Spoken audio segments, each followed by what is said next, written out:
Welcome to The Green Tunnel, a podcast on the history of the Appalachian Trail.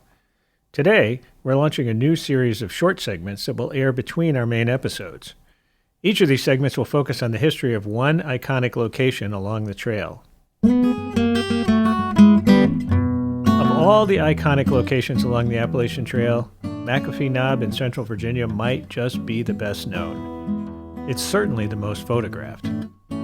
If you haven't been, the Knob is a promontory that sticks out from the western edge of Catawba Mountain, overlooking the valley below. Because the Knob is more than 1,600 feet above the valley floor, the views are pretty spectacular, especially at sunrise and especially in the fall. If you check out our Instagram feed, you can see some of the photos that just a few of you have taken over the years. There are also some cool historical photos of the Knob on our website, greentunnel.rrchnm.org.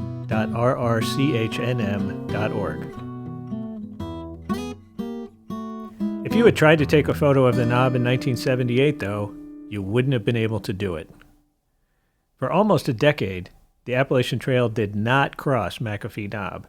In fact, during that time, any hiker who tried to get to the Knob might have found themselves in trouble with the law. The Appalachian Trail had passed over McAfee Knob since 1933, but the route wasn't on public land.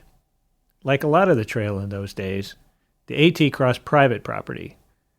The landowners were not required to keep the trail route open, and for a little while in the 1970s and the 1980s, they didn't. Diana Christopoulos, former president of the Roanoke Appalachian Trail Club, told me that the club received a rather forthright letter about the area around the Knob on February the 15th, 1978. The board of directors of the Roanoke Appalachian Trail Club got a notice from a group of landowners on the McAfee area telling them that they were officially prohibited from entering that private property due to slob hikers. Because remember, in the 70s, that's when backpacking really took off as a popular thing.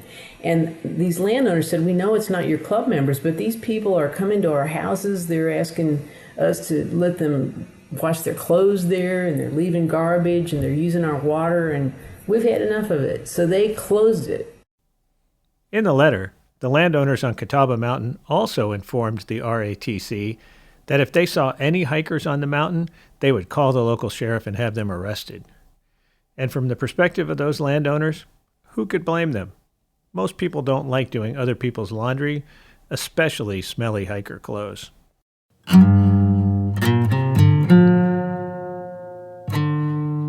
They built a trail over North Mountain, which is on U.S. Forest Service land. From 1978 to 1987, the trail did not go to McAfee Knob.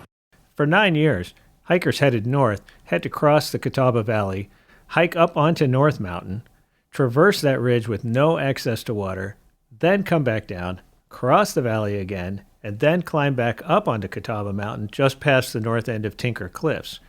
Then they had to descend again almost immediately to cross Highway 220 near Troutville.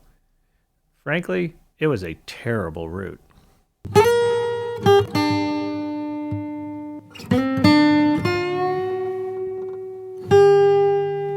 Those 9 years were a sad time for hikers.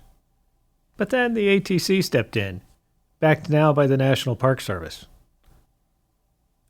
Bob Proudman was the Park Service's point person for these kinds of difficult negotiations, and before he spoke to anyone, he took a scouting hike up to McAfee Knob. You heard what Bob Proudman of ATC said when he came down to look at it sometime in the late 70s or early 80s to decide whether it was worth the trouble. And he said, I've got bad news. McAfee is beautiful. Proudman worked his negotiating magic and found a way to convince the landowners on Catawba Mountain to sell a corridor for the trail. He used a combination of careful negotiation and hints of the possible use of eminent domain to cajole them into eventually selling their land to the Park Service. They weren't all happy about it, but they did sell. And McAfee Knob was once again part of the Appalachian Trail. The problems that the Catawba Mountain landowners had complained about didn't go away, though. In fact, trash and litter are still a huge problem at this beautiful place.